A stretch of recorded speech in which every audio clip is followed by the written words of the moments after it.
Pagi anak-anak. Pagi, Bu. Apa kabarnya hari ini? Baik, Bu. Coba bersihkan dulu kelas kita.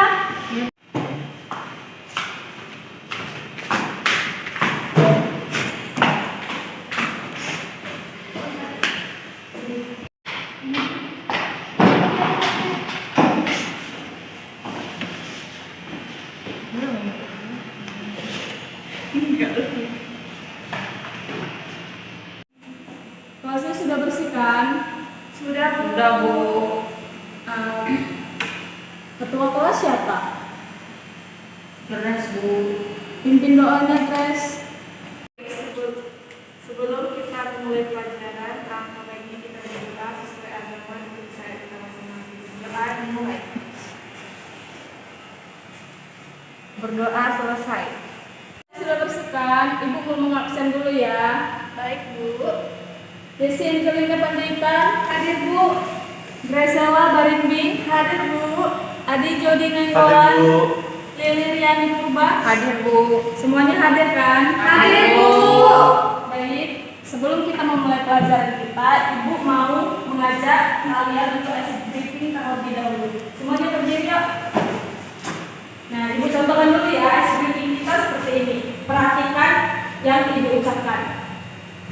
Yang ini kapas, yang ini kipas, kalau yang ini kapur. Kapas, kipas, kapas. Ini kapas, yang ini kipas, kalau yang ini kapur. Semuanya udah mengerti? Sudah, Bu. Sudah mulai ya. Ini Kapas. kapur. Salah. Aku betul. Saya betul. Perhatikan yang Ibu bilang. Ini kipas, yang ini kapas, kalau yang ini kapur. Ini kipas, yang ini kapas, kalau yang ini kapur. Semuanya sudah mengerti? Sudah, Bu. Oke, kita mulai sekarang ya. Kalau yang ini kipas. Salah. Belum konsentrasi, perhatikan. Perhatikan yang Ibu bilang ya. Ya, Bu. Ini kapur. Kapas. Oke, berarti semuanya belum konsentrasi ya. Ibu ulangi lagi.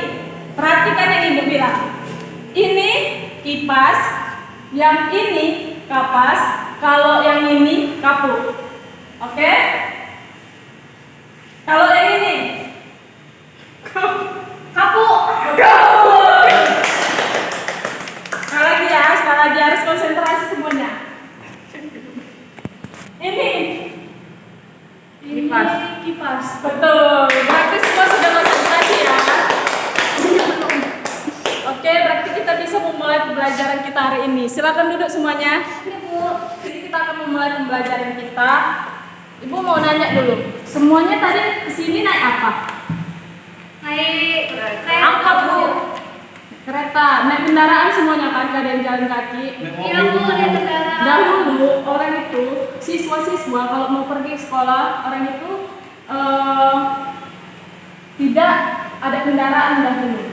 Mereka pergi ke sekolah itu menggunakan berjalan kaki untuk pergi ke sekolah. Tapi sekarang seiring berkembangnya zaman, maka kalian di sini ketika ingin pergi ke sekolah itu sudah ada kendaraan untuk pergi ke sekolah. Jadi itu ada perubahan di situ. Dari yang dulu tidak ada kendaraan sampai yang sekarang ada kendaraan. Seperti itu materi kita hari ini yaitu mengenai karakteristik dinamika kebudayaan. Sebelum kita masuk ke materi, Ibu mau menjelaskan mengenai tujuan pembelajaran kita hari ini. Tujuan pembelajaran kita hari ini yaitu yang pertama, siswa mampu mendeskripsikan tentang karakteristik dinamika kebudayaan. Yang kedua, siswa mampu mendeskripsikan tentang dampak dinamika kebudayaan. Yang ketiga, siswa mampu mendeskripsikan mengenai faktor-faktor perubahan kebudayaan itu. Oke, baik. Di sini Ibu akan menjelaskan mengenai karakteristik dinamika kebudayaan. Seperti yang kita ketahui bahwa setiap masyarakat itu pasti mengalami perubahan, baik itu perubahan dalam nilai sosial, norma sosial, perilaku sosial, interaksi sosial, ataupun lembaga-lembaga kemasyarakatan. Nah, begitu luasnya perubahan-perubahan ini, perlu adanya batas-batasan untuk membatasi perubahan-perubahan tersebut. Nah, batasan-batasan ini disebut dengan dinamika kebudayaan. Dinamika kebudayaan itu diartikan sebagai sebuah proses yang terjadi akibat ketidakadanya kesesuaian antara unsur-unsur kebudayaan yang terjadi, yang saling berbeda, yang terjadi bagi kehidupan manusia yang berbeda. Nah, dinamika perubahan kebudayaan ini bisa terjadi secara cepat maupun secara lambat, tergantung kepada prosesnya. Dinamika kebudayaan dipengaruhi oleh beberapa faktor, baik itu faktor internal berasal dari dalam ataupun faktor eksternal berasal dari luar masyarakat. Faktor internalnya itu yang pertama ada penduduk.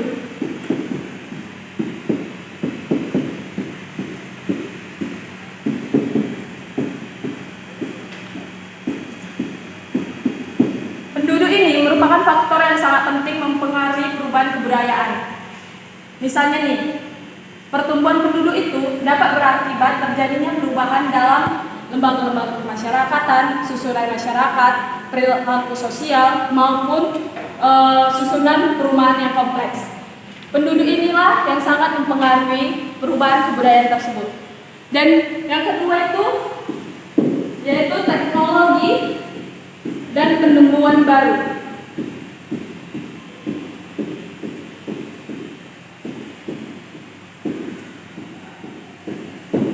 Ini merupakan faktor yang kedua mempengaruhi perubahan kebudayaan. Contohnya itu seperti yang dahulu orang masih menggunakan surat untuk mengirimkan pesan kepada orang lain. Dan surat itu perlu beberapa hari untuk disampaikan kepada orang yang sangat jauh. Nah, sekarang kita tinggal menggunakan telepon, yaitu lewat SMS ataupun telepon ataupun WhatsApp untuk mengirimkan pesan kepada orang lain. Maupun itu jauh maupun itu dekat, itu akan cepat sampainya. Dan contoh lain misalnya itu seperti dalam bidang pertanian. Dahulu petani itu masih menggunakan yaitu tenaga hewan, yaitu kerbau untuk membajak sawahnya. Tetapi sekarang petani sudah menggunakan tenaga mesin untuk membajak sawahnya. Disitulah terjadinya perubahan-perubahan kebudayaan, teknologi dan penemuan baru. Yang ketiga itu yaitu ada ekonomi. Ekonomi ini juga merupakan faktor yang mempengaruhi perubahan kebudayaan. Contohnya seperti misalnya dahulu ketika orang ingin membeli sesuatu, mereka akan menukarkan barang yang dimilikinya dengan barang yang diinginkannya. Nah, sistem pertukaran barang dengan barang ini disebut dengan sistem barter. Seiring berjalannya waktu, sistem ini berkembang menjadi sistem pasar. Di pasar itulah terjadinya interaksi antara konsumen dengan produsen. Nah, sistem ini semakin berkembang secara luas lagi, yaitu terbentuknya pembayaran dengan uang seperti kita sekarang. Ketika kita ingin membeli suatu barang, kita harus memiliki uang terlebih dahulu supaya mendapatkan barang tersebut. Jika tidak memiliki uang, maka kita tidak dapat membeli barang tersebut. Yang keempat itu yaitu konflik atau peperangan.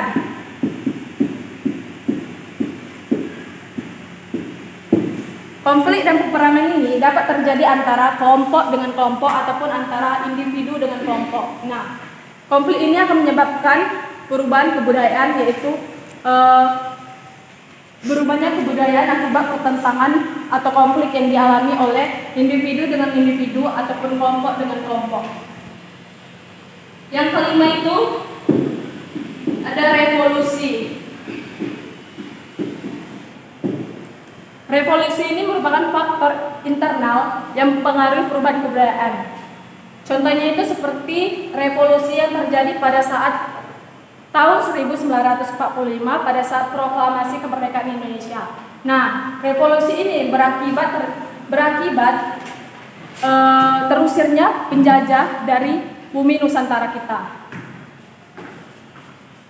Ada yang mau ditanyakan mengenai faktor internal? Ada Bu. Sudah jelas semuanya? Ada Bu. Kita lanjut ke faktor eksternalnya.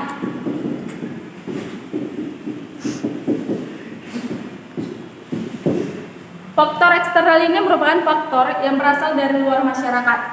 Yang pertama itu ada alam.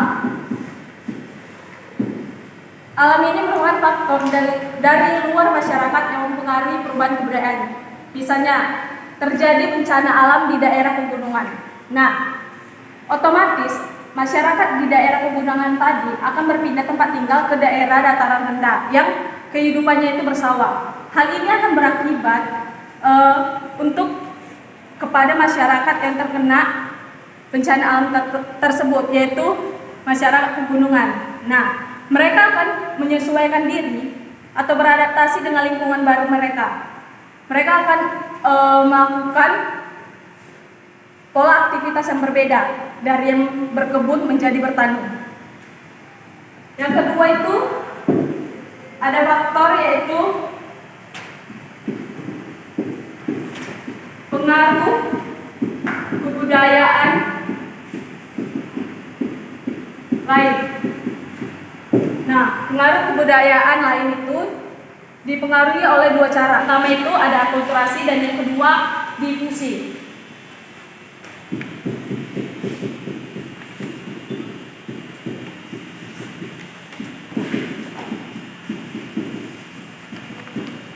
Akulturasi ini diartikan sebagai pertemuan dua kebudayaan dari dua bangsa yang berbeda yang saling mempengaruhi sehingga terjadilah perpaduan kebudayaan. Misalnya ini, bukan contoh ya. Si A merupakan orang yang berkebudayaan Indonesia, si B merupakan orang yang berkebudayaan Eropa. Nah, ketika si A dan si B ini menikah, mereka memiliki dua kebudayaan yang berbeda, yaitu kebudayaan Indonesia dan Eropa. Ketika mereka menikah, terjadilah perpaduan kebudayaan tersebut antara kebudayaan Eropa dan kebudayaan Indonesia. Seperti itu. Sudah mengerti? Dan yang kedua itu difusi. Difusi ini diartikan sebagai penyebaran kebudayaan oleh suatu bangsa.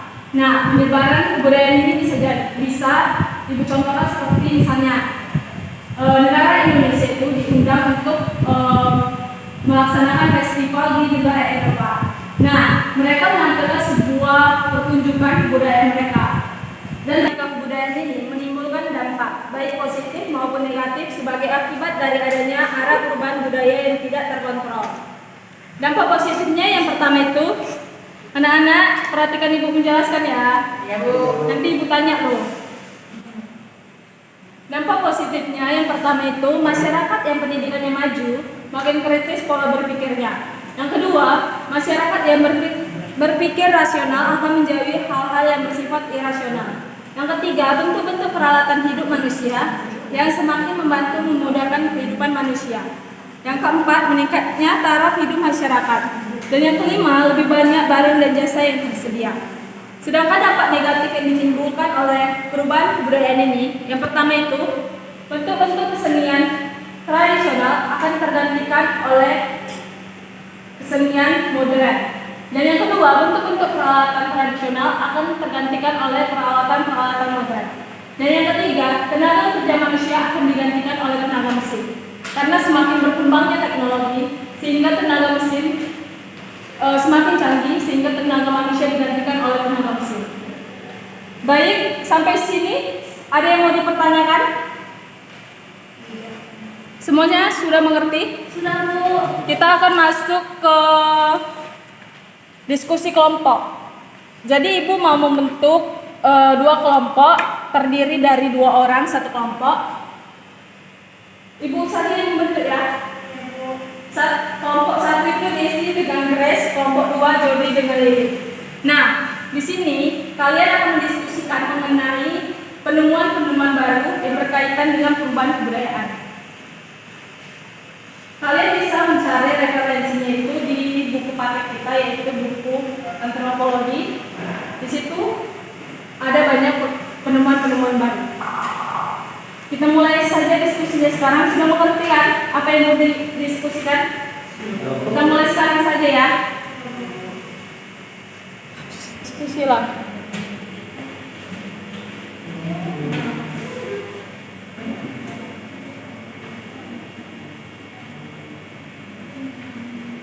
Oke anak-anak, sepertinya waktunya sudah habis.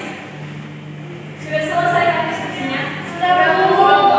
Nah, kita kelompok nanti mari ke depan untuk mempresentasikan hasil diskusinya. Kita mulai dari kelompok Besi dulu. Oke Bu. Ayo. Bu, satu orang atau semuanya? Semua. Semua. Iya.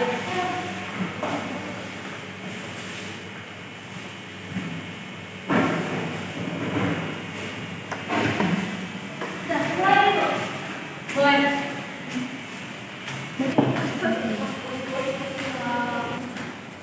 Baik, perkenalkan kami dari kelompok 1 kami presentasikan hasil dari diskusi kami. Mana nama saya Desi dari depan kita, nama saya Tulis. Ya baik, sini kami akan menyampaikan ya. Discovery merupakan suatu penemuan terhadap unsur baru berupa benda atau material yang ditemukan, baik secara sengaja maupun tidak sengaja. Unsur baru tersebut juga dapat berupa sesuatu yang sudah ada, tetapi belum diketahui banyak orang atau sesuatu yang diciptakan alami dari alam untuk kepentingan umat manusia. Contoh discovery di antaranya itu yang pertama penemuan benua. Penemuan benua sebenarnya suatu benua itu memang sudah ada dalam waktu yang lama, tapi belum banyak diketahui oleh banyak orang dan dimanfaatkan oleh umat manusia. Sehingga ketika seseorang dengan kemampuannya dapat menemukan benua tersebut, maka terjadilah suatu discovery atau penemuan baru, misalnya pada penemuan benua Amerika. Yang kedua penemuan batik. Menurut beberapa sumber, batik ini pertama kali ditemukan oleh kalangan petani pada zaman kerajaan Mataram, sehingga batik dikenal sebagai warisan budaya leluhur bangsa Indonesia yang sudah ada sejak zaman dahulu, khususnya di daerah Jawa. Sekarang batik merupakan suatu perpaduan antara seni dengan teknologi dari para leluhur yang memiliki nilai yang tinggi.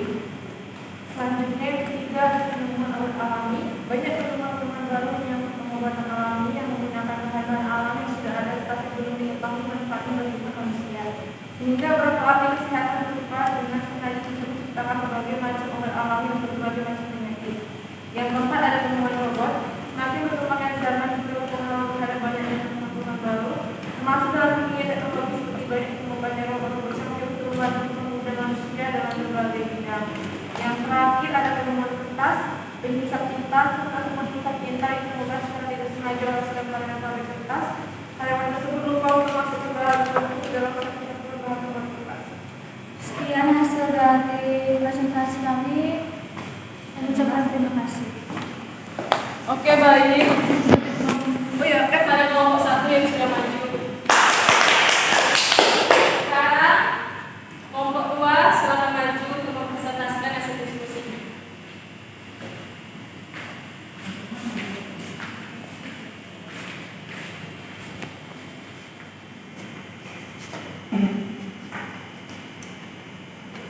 Jadi dari hasil diskusi kami Bu, dapat kami simpulkan bahwa investigation adalah istilah-istilah yang berkaitan dengan penemuan teknologi dan teknologi baru. Inovasi adalah suatu proses pembaruan penggunaan sumber alam, energi, modal, pengaturan, tenaga kerja, teknologi, dan sistem produksi.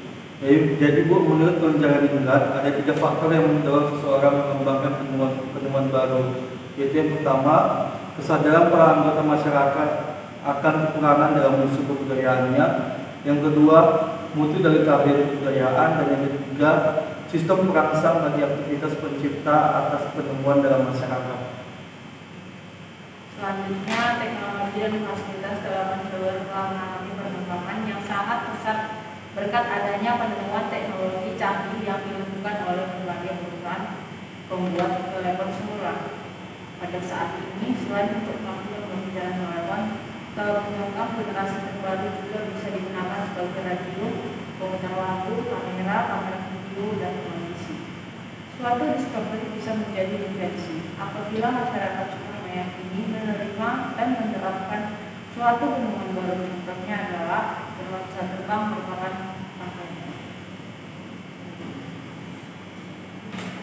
Sudah Bu.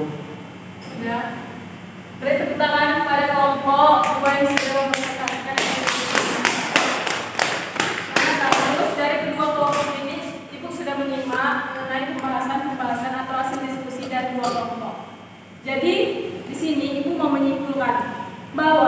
discovery, inovasi dan innovation ini merupakan contoh dari penemuan-penemuan, yaitu yang ketiga hal ini mempengaruhi perubahan kebudayaan. Oke, di sini anak-anak siapa yang bisa buat kesimpulan? Saya Bu. Kita.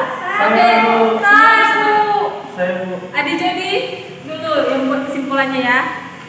Jadi yang saya dapatkan kesimpulan pada materi hari ini yaitu dampak positif dari dampak perubahan budaya terhadap kehidupan masyarakat. Yang pertama, adanya masyarakat yang pendidikannya makin maju, makin kritis pola berpikirnya. Yang kedua, masyarakat yang berpikir rasional akan menjauhi hal-hal yang bersifat rasional. Yang ketiga, bentuk peralatan hidup manusia yang semakin membantu memudahkan kehidupan manusia. Yang keempat, meningkatnya taraf hidup masyarakat. Dan yang kelima, lebih banyak barang dan jasa yang tersedia. Sedangkan ada dampak negatifnya, yaitu yang pertama, bentuk kesenian tradisional semakin tergesa oleh kesenian modern. Yang kedua, bentuk peralatan tradisional semakin tergesa oleh peralatan modern. Yang ketiga itu Bu, adanya kerja fisik manusia semakin berkurang karena diganti oleh mesin Bu.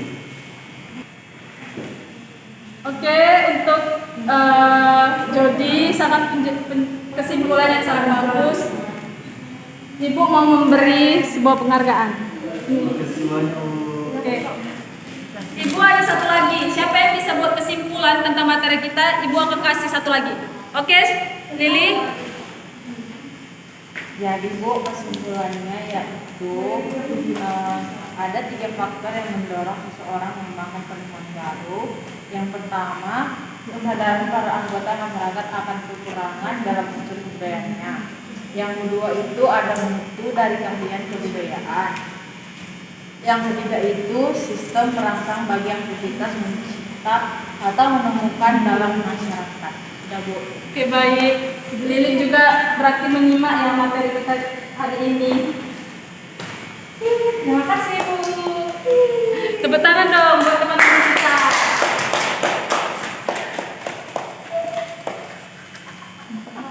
Nah, Ibu akan membuat kesimpulannya dari materi kita hari ini, bahwa ada 3 faktor yang mempengaruhi perubahan kebudayaan. Yang pertama itu ada inovasi, ada innovation dan juga discovery. Ketiga hal ini merupakan faktor yang mempengaruhi perubahan kebudayaan, yaitu ketiga hal ini disangkut pautkan kepada penemuan-penemuan baru. Contoh penemuan baru itu seperti penemuan benua, penemuan batik, penemuan pesawat, penemuan telepon. Itu merupakan hasil dari inovasi, discovery, dan innovation. Ada yang tidak mengerti mengenai materi kita hari ini? Nggak ada Bu. Semuanya sudah jelas kan? Jelas, Bu. Ini sudah selesai dan kita akan lanjut pelajaran kita untuk minggu depan ya. Iya Bu. Selamat siang semuanya. Siang Bu.